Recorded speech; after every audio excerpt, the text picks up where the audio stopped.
Good afternoon, everyone. It's Friday. This is the last Coffee and Conversations we'll have this year. I'm Leslie Appleton-Young, your host, and I am so excited today because we're going to talk about my favorite topic, which, as you all know, is active listening. When Deborah told me the theme was your communication superpower listening, I thought that's exactly what I want to talk about. And I want to talk about it with Katie Lance. Katie, I'm so thrilled that you are here. Thank you for joining us this afternoon. Thank you, Leslie. I am so excited to be here, and it's a great topic. So I know we're going to have a lot of fun. I always remember at one point when I was learning from you, you kind of said, look, you don't have to write a big thank you, just acknowledge, like always acknowledge. And I just thought, there's the rules of the road on the internet and on social media that we need to talk about. And that's why I'm happy you're here. So anyway, active listening. What does active listening mean? It means that you listen without ego, that you listen to really absorb where the person is coming from. You don't listen to wait to talk. You don't throw in your grandmother's experience with the same situation. You don't do that. You really listen with a very open heart and don't hijack the conversation. And it's amazing. It takes practice, but once you kind of get into that mode, it's so liberating to be able to listen without trying to think of what your pithy or wisdom-filled responses. You get to just take that person in. So anyway, last week we saw this new rom-com with Julia Roberts and George Clooney. I don't know if anyone's seen it yet. It's called Ticket to Paradise, and as you can imagine, it's light as a feather. But at one point, Julia and George are playing characters that are divorced, and it's a very contentious divorce. They really don't like each other, and they don't communicate well.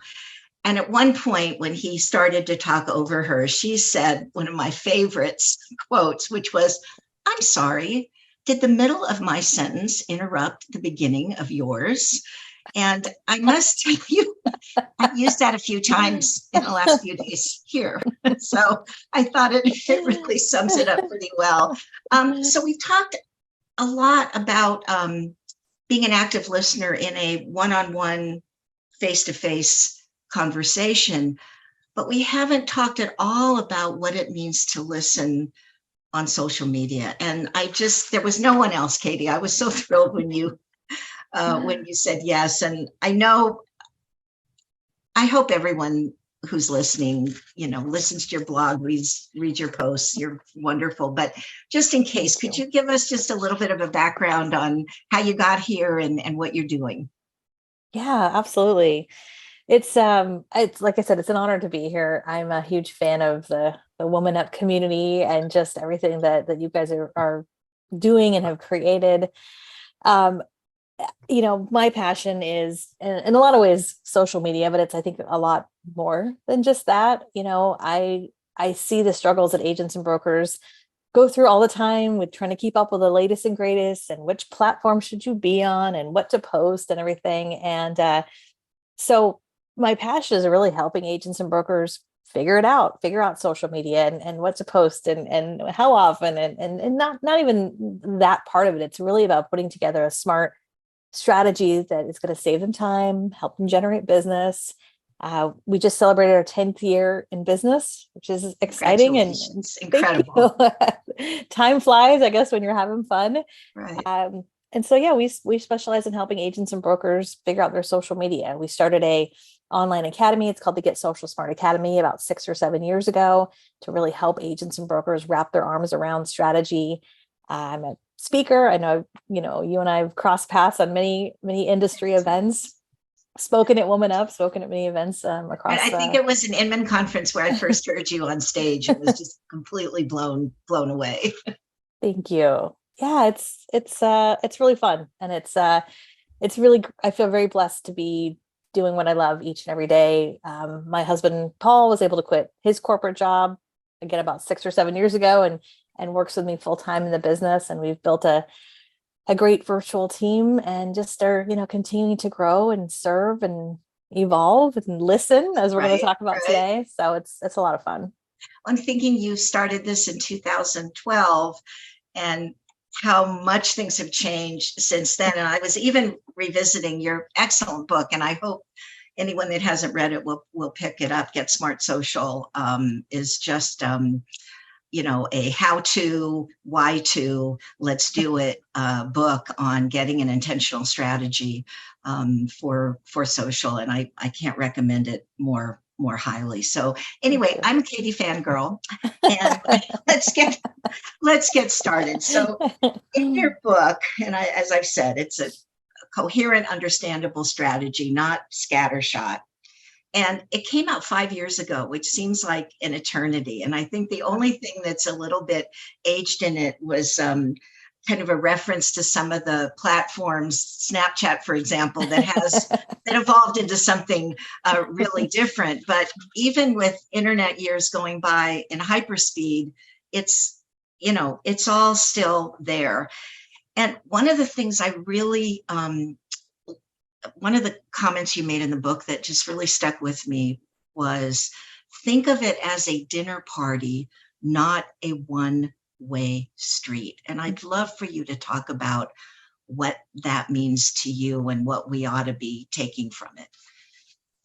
Yeah, I wrote that 5 years ago, and I think it's even more important today. There's so much noise on social media. I don't have to tell you this, any platform you go on, it's just a lot of noise and people trying to, get your attention, obviously. And I think, especially with social media, one of the challenges I think for agents is they're busy, right? Agents are some of the busiest people we know. And so oftentimes the mistake is they end up hiring someone to do it for them, or they sign up for some sort of service that kind of posts for them.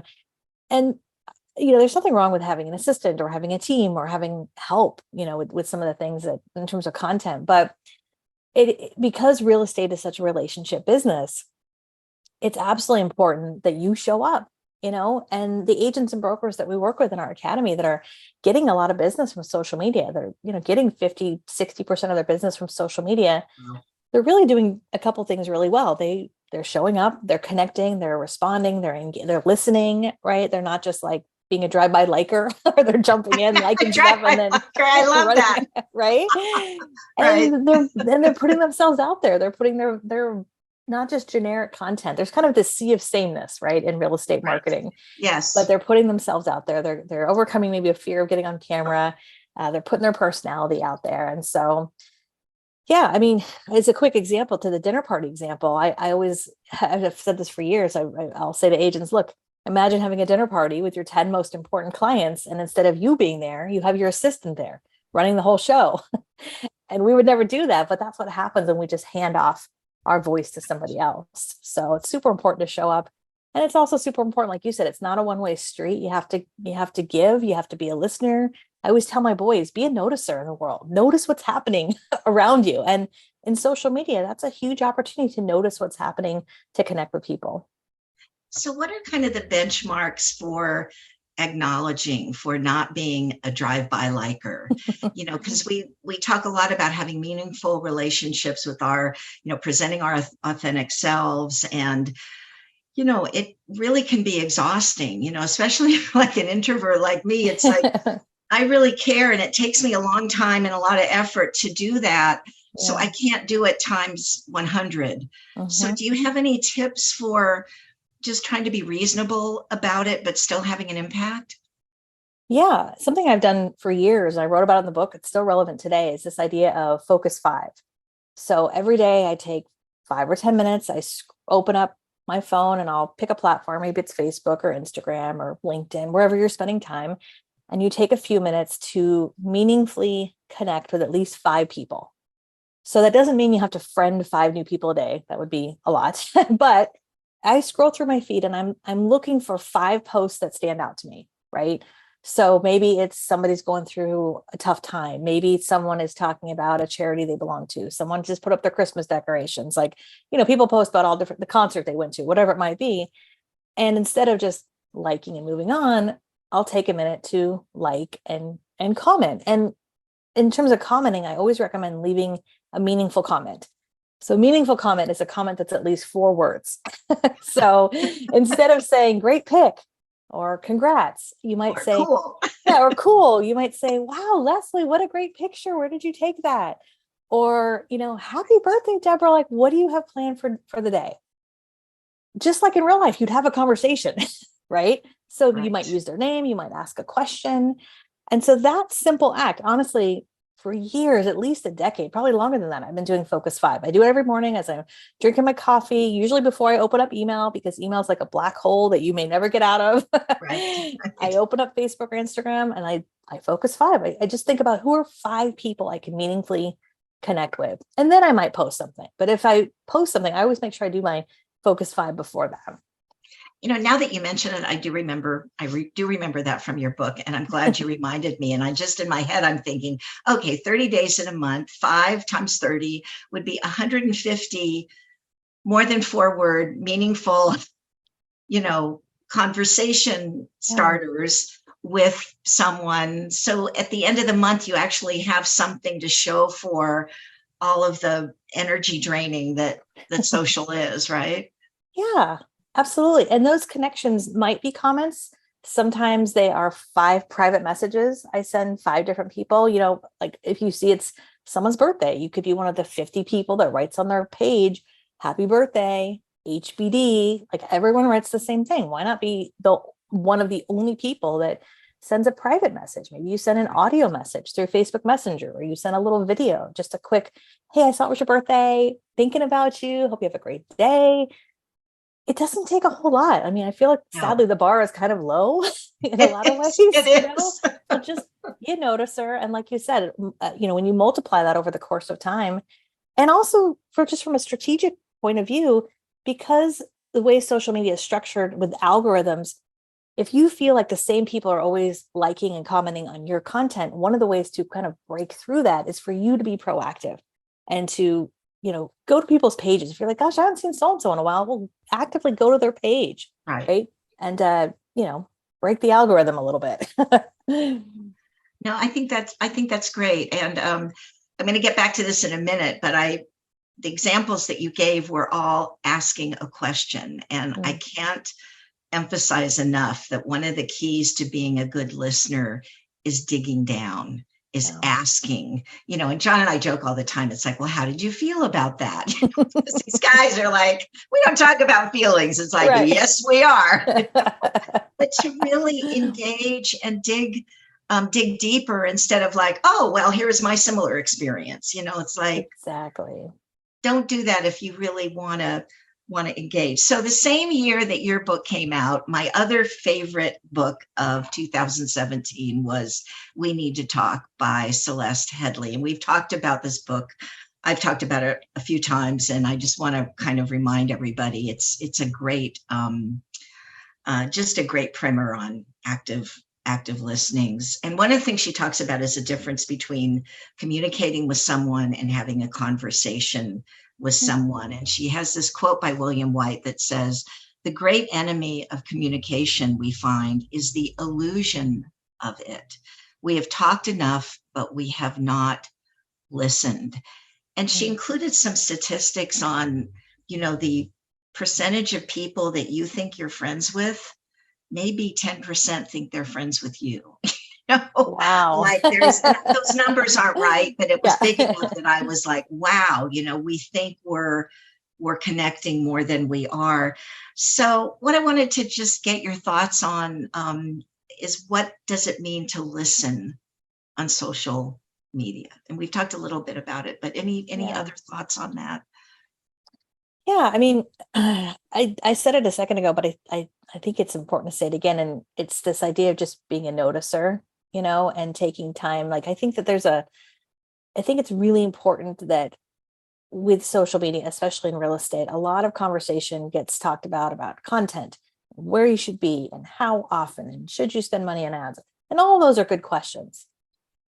But even more important is the listening part of it, is taking time to go through your feed to see, because here's the thing, what people post about, whatever it is something that's meaningful to them. right? When you post something, there's a whole psychology around it, right? It's either, it's something funny, you want to maybe seem more insightful, you want to seem more interesting, right? If you think about the last maybe 5 or 10 things that you've posted, like we all have a reason why we post or why we don't post certain things. And so I think actively, like I said, being a noticer and listening, and also when you post, going back to those comments and having a conversation, as much as possible with the conversation that's happening in the comments. It's really easy to post something and get a few comments and then you just like those and you move on, but someone took time to comment on what you had to say. So comment back to them, It's a dinner, it's a dinner party, right? It's a dinner party. I mean, and I would just, anybody who's listening to this, I mean, one of the easiest ways to sort of prove my point, if you will, is I would encourage anyone to go back to the last post they did on social media. Maybe it was this morning, maybe it was 2 days ago or last week. And if there's a few comments, go back and comment back to each one of those people. Maybe it's just an emoji. Maybe it's, hey, thank you so much for chiming in, or I really appreciate you commenting. 9 times out of 10, what's going to end up happening, because you commented back to those people, first of all, they oftentimes will jump back into the conversation, right? But because of how the algorithms work, now your post is getting seen by more people. And often more people will start to see what you just posted. That's why when we go on Facebook, we see posts from not just today, but 3 or 4 days ago, because there's still a conversation happening in the comments. Right. So I think, again, from a strategic point, I think it makes sense. Business-wise, it makes sense. But again, it's being intentional. It's getting it as simple as getting it on your calendar. I have on my, something I've done for years, 10 or 15 minutes a day. Put it on as your listening time or your focus 5 time or whatever you want to call it. But pay attention to what people are posting. I mean, there's a ripple effect that goes on, even if you're not in the conversation, that the conversation is going on. And to that point, would you please, my favorite story of all time, would you please, you know what I'm going to ask you, could you talk about that United Airlines flight that you took and what happened? Start the book off with that. And I think it's on so many levels, it's fabulous. That is I haven't told that story in a while. It's an oldie but goodie, but it really is. So if you haven't heard the story, those of you watching, basically what happened is I was on an American Airlines flight and I was probably like 15 or 20 minutes into the flight. It just gotten kind of settled. And I started to hear like this awful noise, like the noise you never want to hear on an airplane. And pretty quickly, the pilot was like, we're having a little bit of challenges. I don't remember exactly how he said it, but he's like, we're going to turn around and go back to SFO, which is where I took off from. And so, okay, fine. So we landed, that part was fine. And, they tried to get me on another flight and it was very frustrating. I was at the airport for hours and hours and hours and ended up not being able to go where I was going. Tweeted about it, was very frustrated, never heard a response from United, but I did hear a response from Virgin Airlines, who basically said, we're so sorry you had this experience. The next time you fly, we would love the opportunity to serve you on that. And it was just such a reminder of, like, again, listening of the conversation. It wasn't like I tagged Virgin in that conversation, but they were listening, they were noticing, they were problem solving, from that 30,000 foot view, no pun intended. And I think that's a great example, but like back to your point of listening, it's not always like someone asking a question, it's seeing something that's out there and going, is there an opportunity to help and to be in that conversation, and to listen. So yeah, and it was a pretty cool experience. An opportunity to be proactive, and my guess is there's a few postings on these platforms with disappointed clients of other agents that might be an opportunity to reach out, maybe just 1 or 2, I'm not sure. Yeah, absolutely. And it might just be an opportunity to say, I'm so sorry you had that experience. If I can help answer any questions for you, let me know. Right. Which is very different than like, hey, call me today, I'm a realtor, I'm number 1 in my market. Like, I think when you come from a place of just being helpful, same thing. I mean, another good example is like if agents are part of Facebook groups, There's a ton of Facebook groups out there, but just being a point of someone who can answer questions and be helpful, or maybe connect people and say, hey, you know what, I've got somebody I can connect you with. You should meet so-and-so. And just trying to make those connections. It's having a long-term approach to all of this, right? Right. Which I think is important. It's an investment and it works, and it's an authentic way of being, who doesn't want to be a helpful person? Yeah. Kind of make someone's virgin made your day, right? Exactly. And I have since told that story, I mean, hundreds of times. It's in the book. It's, so when we have these experiences, positive or negative, typically that's one of the things we do. We share about it. We share it on social media. We share it with our friends. And so it's usually the mediocre things that we don't share about, right? When you look at Yelp or you look at any review site, it's either people who are like, oh my gosh, that was the best thing that ever happened to me, or that was the worst experience of my life. Not so much, right? Exactly. So, if we can hopefully be in the camp of like blowing people away by being helpful, there's that concept of like servant leadership of just, not being a doormat, but just serving and thinking of your audience first and knowing that, hey, things come back to you. I have people who reach out to me who are like, I've been following you for years and now they want to work with me, or sometimes it just takes time. Sometimes people just need to kind of percolate, getting to know who you are and to build that trust, and just takes a little bit of time. Be patient. Yeah, be patient and you taught me this, be consistent. Whatever it is, just be consistent. Yeah. So one of the things I want to talk to you is about the social part of social media. And I think I'm not the only one that's been challenged by this, like, especially before I retired, like, here's my professional person and here's my kids and my family life and a vacation and this and that.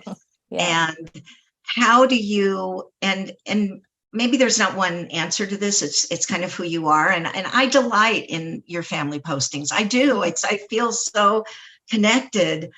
I don't know if everybody, you have to kind of find your space, but is there, shine a light on that, because it's just a conundrum for me. Well, I think it's a conundrum for a lot of people. And it's something I think I even still struggle with. Sometimes I'm thinking, do I share too much? I think you always kind of, sometimes we feel like we're a little bit of an island, like, as far as what we're doing. But for me personally, I think, with real estate's a personal business, right? And we are in an industry where we typically connect with people, and typically we do business with people we know, like, and trust, right? We've all heard that. I always like to say we do business with people we know, like, and trust and relate to. I think that relatability is really important. Right. It's huge. Yeah. And I think sometimes we mix up like personal versus private. I heard another speaker talk about this recently, and she was saying, look, I don't, just because I'm sharing a couple things that are personal or funny, like something funny with my cat or something silly with my kids or something, about holiday decorations, doesn't mean I'm sharing every private thought, every private moment. There is a filter. There absolutely is a filter. And I also think it depends on the platform. I was just on a podcast recently talking about this. And this is, I think, one of the reasons to have different platforms. Not that you have to be everywhere. I don't think agents have to be on 27 different platforms. But for example, a Facebook business page, I think, can be all about business, right? And there's some people that you do business with, you may not want to be friends with them. It's okay. Like, I don't want to be friends with my doctor, and it's all good. I love my doctor, but I would follow what they talk about professionally, right? And so that's a place for that. I would say, hey, if you want to follow me professionally, follow me there, right? Same thing with YouTube. YouTube is, I would say, 95% professional, probably 100% professional, right? LinkedIn, same thing. Right. Parts of Facebook tend to be a little bit both. Instagram is definitely kind of 50-50, where it's business and family and a little bit of both. So that's where I think every platform is a little bit different. I don't know if there's necessarily a magic formula. I would say, though, that you can incorporate who you are personally into your content without having to spill the beans on everything and how you feel personally. I think this is where, putting out your original content, putting out video content, getting yourself on camera where you're sharing some examples of funny story, things that have happened to you as you are sharing something helpful, is a way to talk about business, but also incorporate who you are personally. So I don't know if that answers your question, but Well, here's my follow-up question. And let's think of an agent and think of who they're talking to, Mhm. right? And they're talking to potential consumers. I Yeah, mean, not consumers who are potential clients. right. So is there a right or wrong there? And what is your, also follow up, is Mhm. there a place for the family group and the friend group and the everyone else group? Do you do that? Or I think I once heard you say it's just me. I'm out Yeah. there. But Yeah. talk to me about that. Yeah. So, I mean, I think on one hand, of course, look, we don't want to offend people. We don't want to be polarizing. But at the same time, like we are who we are, right? And it's okay to have an opinion. I think it's okay to say, I believe in this. This is important to me. And the reality is if you do put your opinions out there, if you do put things that are important to you personally, do you run the risk of alienating someone, offending someone? Of course, right? That can happen in a number of different ways. But the other flip side also happens, right? Because there's some people who will see what you're posting, see what your content is, see what you're all about, and they'll say like, oh my gosh, I love what she has to say. I Yeah. love, what they're doing. And for other people, it might be like, no, they're not my cup of tea. So, you know, I think I always say lean into who you are and who you're not. I honestly think our business has thrived because there was a moment in time where I was like, you know what? I am not going to be all things to all people. And I just had to be okay with that. Like I think it's like being comfortable in your own skin. Like it's all good. And I think part of that, like you said, is I am who I am. Like I'm a mom, I'm a wife, I'm a CEO, I'm a speaker, I whatever, like I have all these different hats. And so I am who I am. you know, I don't have like a separate, like private little page just for, I don't know who I am personally. When I share stuff, I share stuff. Now, again, I don't necessarily share everything, and it may not be on every single platform because every platform is different. But Right. um, I don't know. I just think that you are who you are, and again, just kind of be comfortable in your own skin, and it's okay to share things. I mean, I feel like we're at a point where again, we don't want to start offending people, obviously, but it's like, Overthinking it. it is Right. exactly. It's and if you're unsure about something, then don't post it, or if you're like, gosh, I Right. really feel passionate about this, but I don't know. Well, push pause and wait 24 hours and see if you feel the same way. If it's that important to you to share, whatever it might be. So, Right. yeah. Okay, here's like a little sidebar. If you could explain this algorithm 101, like I know on my Facebook I have almost 5,000 people that I'm connected to somehow and maybe 1,200 followers. And what does that mean? Like if I post something, it kind of seems like the same 50 people, whatever it is, Yeah. see it, which is great. But these numbers confuse me and I don't really understand how it works. And Yeah. I'm sure I'm not the only one on this call that needs just a little bit of a little tutorial on this. Yeah. So, and I think you're talking specifically about Facebook, right? With Yes. friends and followers and everything. So, I mean, basically the way Facebook works is when you post something, on your personal profile, as you're talking about, when you post something, a small percentage of your followers and a small percentage of your friends see your content. And the more people interact with it in the first few minutes and really the first few hours, the more that post gets seen by more and more people.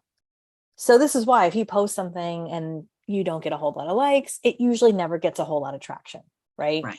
But if you post Right. something and within a few minutes, a bunch of people comment and like it, and then you comment back and there's this whole conversation, like that post could live for a few days, right? People are commenting and Okay. interacting. Yeah, I was wondering about that. So it kind Yeah. of goes on and then kind of gets renewed life. And then Yeah. a week later, someone sees it. It's like, wow, I thought it'd been up there the whole time. Well, no, they just saw it, right? Right. And one of the ways to get more people to see your content is it goes back to what we talked about at the beginning. It's being intentional. It's actively liking, commenting, and interacting on other people's posts. So this is why I kind of said it in passing a minute ago. If you feel like you're seeing the same people over and over again, which I think happens to all of us, there's a couple things that you can do.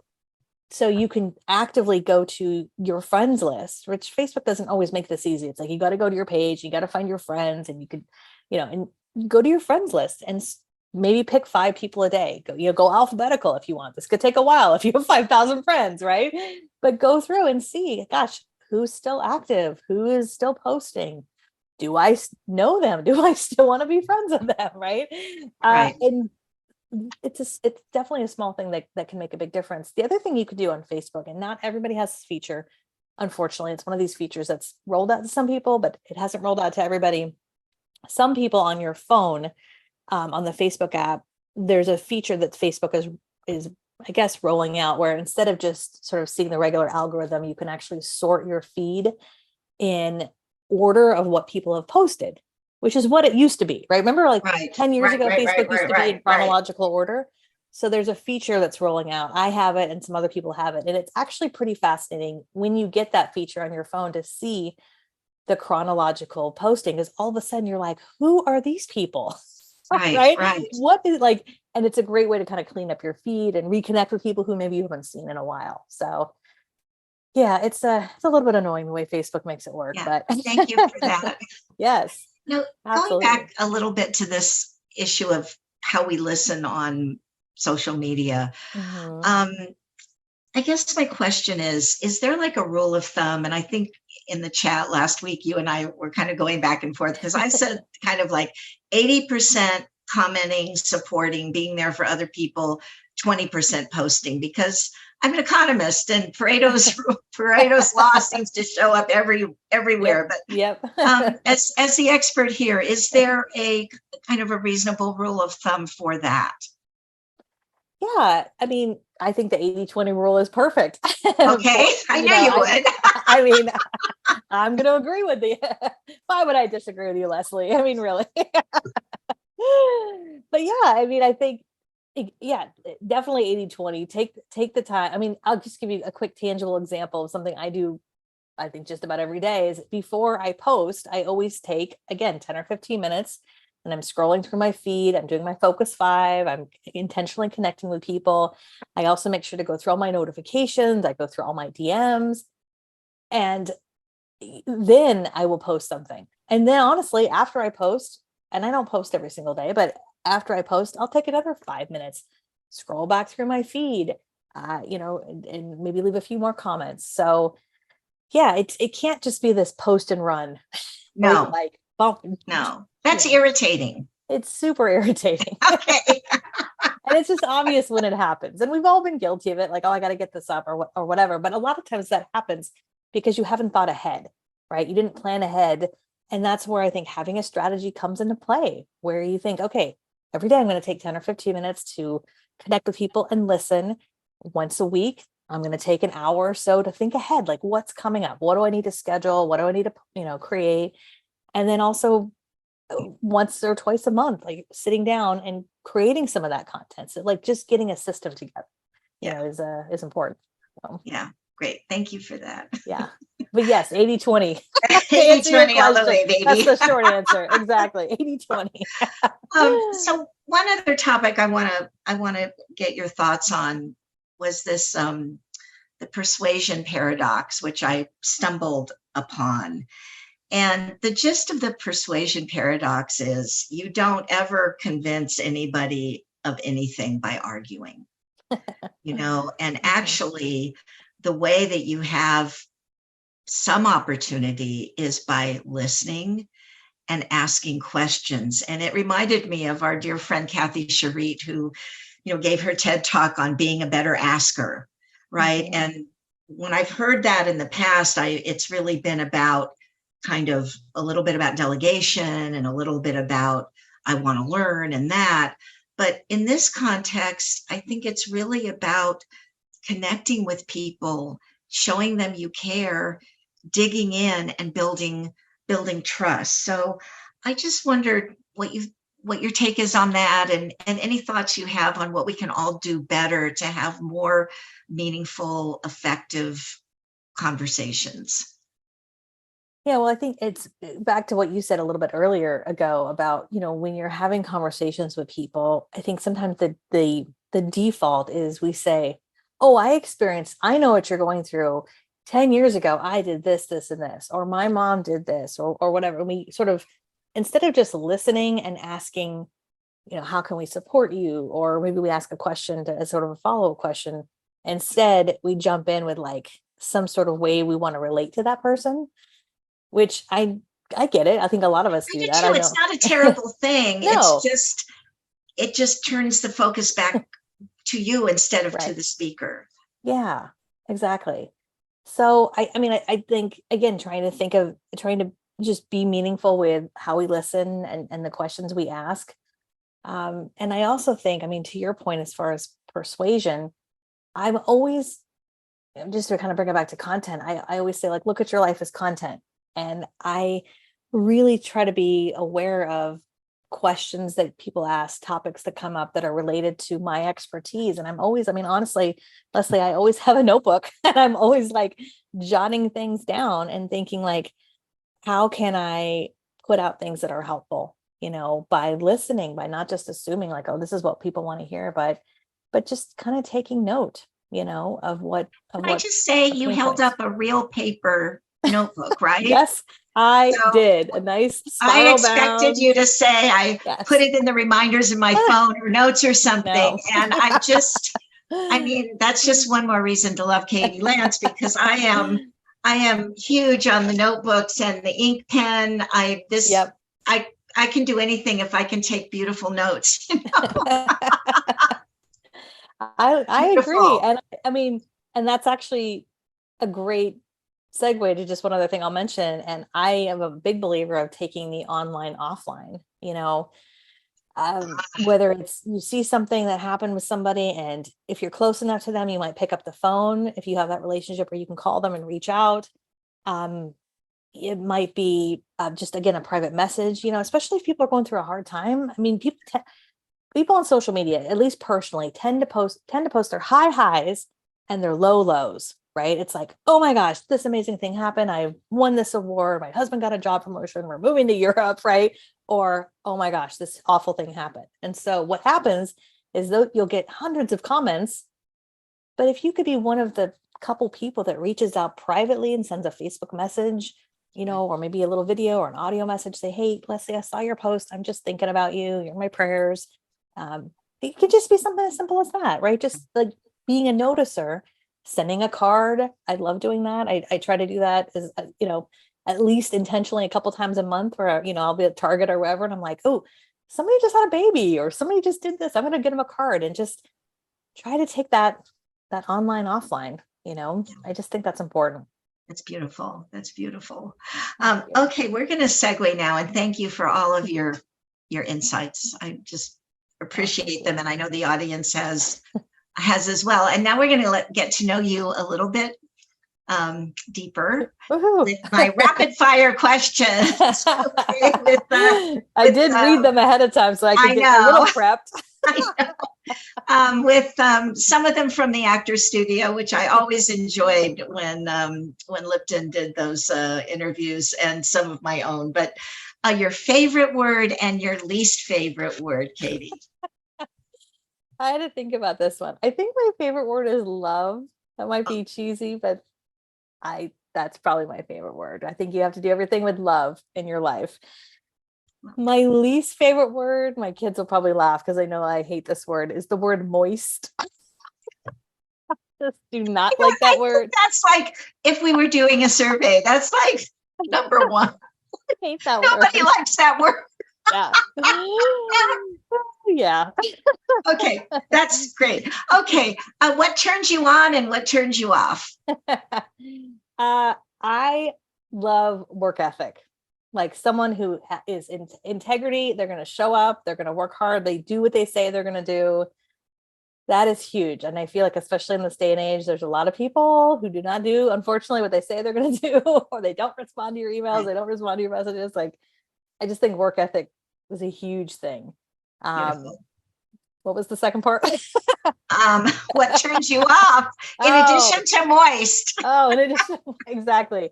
Honestly, ego. I think it's sometimes challenging to talk about that, but just people a lot of times have big egos, and I think it's fine to have self-confidence. I don't think that, that's not about that. I think it's just thinking you're better than other people. Like I see this a lot with people sort of in the social media world who get really big. They have this huge following and they're like too important to check their DMs, or they're too important to check their own email or whatever. It's like, look, Yeah. you're too big for your britches. Okay. Yeah. So ego. 100%. Yeah. You got to have a little bit of humility. All right. Next question. What profession other than your own would you like to attempt? Well, I would preface this by saying if I could sing, which I don't think I can, in a fantasy world, I would love to be on Broadway. Oh, That would be wow. amazing. And if I didn't have kids and a family and all that, All the other stuff going all on, the other right? stuff, yeah, that would be my dream. Um, what is one memory that will stand out for you during this COVID experience, which I know 10 and 20 years from now, we're going to look back and go, wow, what we lived through. But what right now stands out for you as a special memory? Good or bad? Yeah, I mean, obviously there's some things professionally that stood out. I'm very grateful that we were a business that had always done a ton of training virtually. We were totally set up for it in a lot of ways. And so I'm very, very grateful that, we had that ability and we were able to serve and just help a lot of brokerages and associations and franchises, and people were stressed out. Nobody knew what was happening. And so professionally, that will always be a special moment where we were just able to kind of come in and help and be a resource, kind of guide people. I talking about social media in uncertain times, which there was no roadmap for what we were going through. And I think personally, what really stands out to me is just the amount of time I got with my family. I mean, at times it was crazy, like all living together and Zooming school and everything. And, it certainly wasn't easy at times, but I just remember, especially on days that were challenging, just thinking like, this might be the most time I get with my kids, even more so than when they were little. And so just trying to make the most of it. We had a lot of fun, like backyard fun. We bought one of those huge, like inflatable pools on Amazon. Like that was our little summer vacation, was in our backyard, and doing haircuts for the kids, which was, I have a great respect for hairdressers now. There's a line that we will not cross in the future. Yeah, exactly. But I'm just very grateful for that time, those memories. So That's beautiful. I think we all worked harder, but also slowed down. We were running our bodies all over the country, which was a big change. Yeah. If you could go back and give yourself one piece of advice, beginning of your career, what would it be? Probably don't sweat the small stuff. I mean, a lot of it is small stuff. I think I'm the kind of person where I'm a little, I don't want to say controlling, but it's like, I'm a little bit of a perfectionist, and just, not sweating the small stuff, letting go of stuff, probably hiring sooner, not trying to do it all, and feeling like, oh, I'm the only one who can do X, Y, and Z. Like, that's ridiculous, really. And I think one thing that I really grew into over the years was figuring out, like, what's my zone of genius? Like, what do I do? And then where are there opportunities to bring on people who are smarter than me, quite frankly, who can do things better. So a lot of lessons learned, especially after a decade. That's a win-win, right? When you can really bring people up and still get to do, like, define your own career, right? Yeah. Which is great. Yeah. What's your biggest regret? Oh, that's a good one. I mean, on one hand, I know this is such a cliche. I always like to say I don't have regrets, because I do really feel like things happen for a reason. I think that we learn from our mistakes. I'm the kind of person, like, you could tell me 20 different times, don't do this, but until like I do it and realize, oh yeah, I shouldn't do that, and I don't learn the lesson. So I think that's the human condition, to be honest with you. Right. I think so too. It's like, oh, what do you mean this is hot? I could touch it. Nope, nope. Yes, I don't know if I necessarily have any regrets. I mean, I guess if I did have any regrets, it would just I look earlier on in my career, like not standing up for myself, being a little bit of a people pleaser too much. And I think that's something I've really tried to work on as I've gotten older, and just like, again, knowing that, look, you're not going to make everybody happy. It's okay to say no to this person, or no to this opportunity, or no to, like, just, Right. you don't have to make everybody happy. So, No, no. And yeah. just because they ask doesn't mean the answer has to be yes. Yeah, exactly. Exactly. Yep. And I'm always curious. I'm a morning person, so I'm always curious how people start their day. So, do you have a morning routine that you do consistently that sets you up for a successful day, or are you like the alarm goes off? Well, I know you have the boys, so you Right. can't sleep in. But how does your morning look? Well, I'm laughing because if my husband were here, he would be like, "Oh my gosh, you should see Katie in the morning." Like, I'm not a morning person. I always thought, oh, like once I have kids, that'll change. Like, no, I mean, yes, I do have to get up early, but I'm more of a night owl, which is a little bit of a struggle because I could stay up. I love staying up late. I love it being quiet and everyone's asleep. I just pay for it the next morning when I have to get up early. So I would say for me, because I feel like I'm not really a morning person, I give myself grace. I don't start calls super early in the morning. I mean, generally my first call is not till 9 or 10. Doesn't mean I'm not working, but it's just having a little bit of boundaries of how I work best. I always start with a couple of strong cups of coffee. Of course. If you follow my Instagram story, that's always my morning story, is me sharing like what cup of coffee I'm drinking, because I have like this crazy mug collection of way too many coffee mugs. But yeah, just kind of slow, I guess, sort of easing into the day, and having some boundaries as far as start time. The morning time with the kids, I think, is important. It's Right. always a little frenzied. They've gotten older, so it's a little bit easier. But just giving that time, to them. I also really try to not look at my phone until I have talked to my family first. Nice. Some days I'm more successful at that than others, but I just find that trying to make that really intentional effort of like, no, I'm not going to look at my phone until I, Right.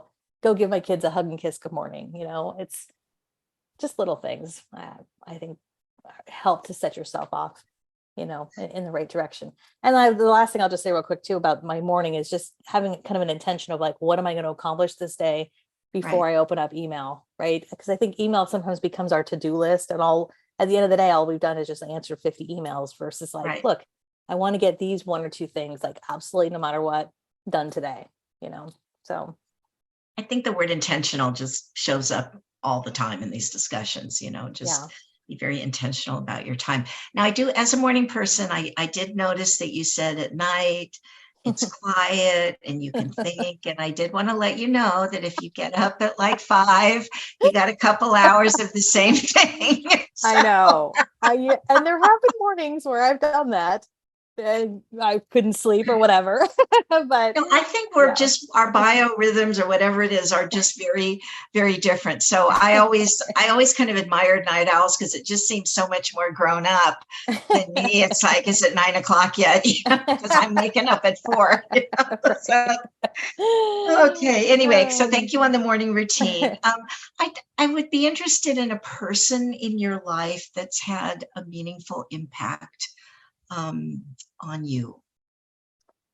So I think, especially in the context of Woman Up, I've heard lots of conversations around mentors and having people that you can bounce ideas off of and things like that. I think probably one person that's had a huge impact on me, I think she knows it. I don't know if she does, but is Tracy Weir, who I used to work with at Inman.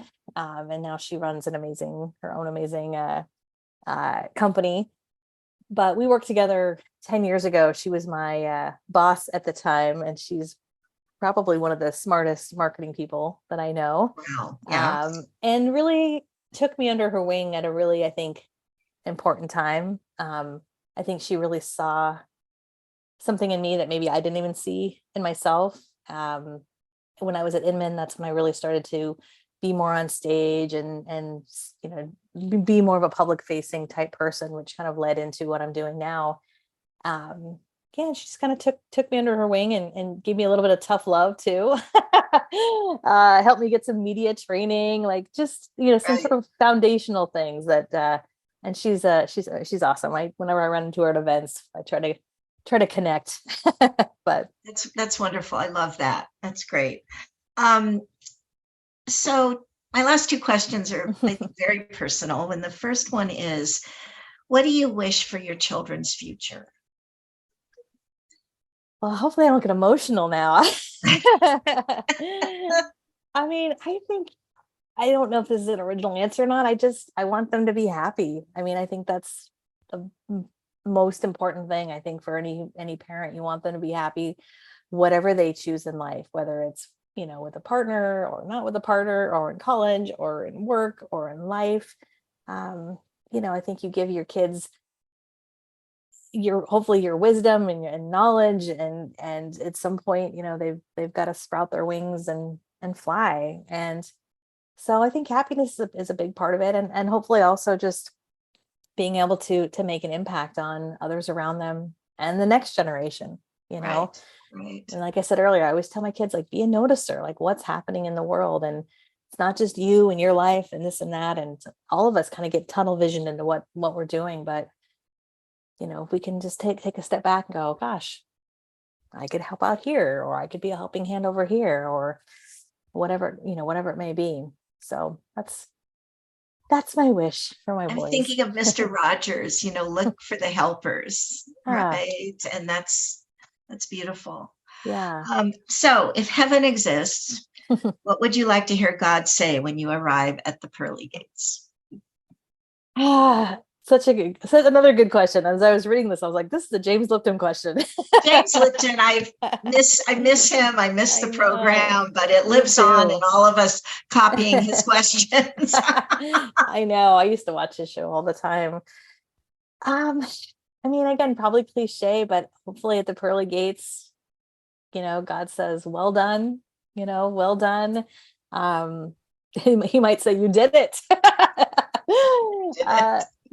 I think we all, spirituality is such a personal conversation, but I know for me, I always struggle with making sure that I'm hopefully living my life in a way that is a good example, hopefully a great example to my family, to those around me.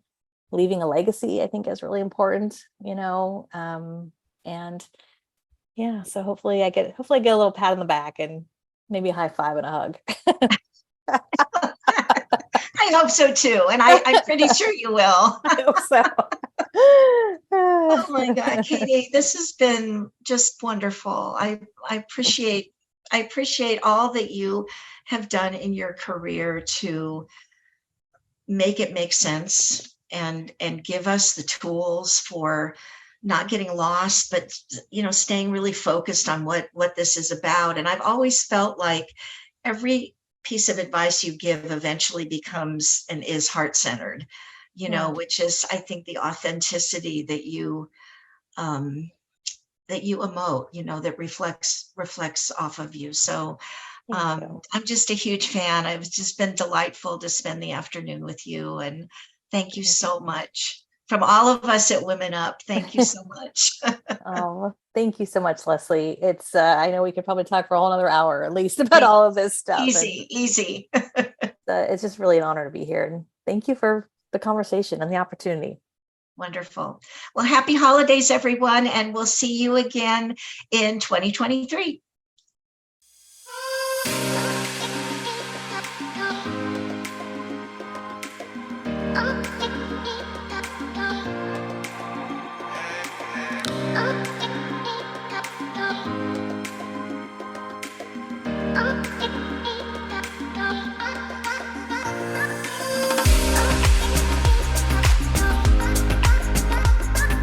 Talk about how difficulties come, and we think they come to destroy us. I'm here to tell you they come to help you find a hidden potential and a power you never knew you had.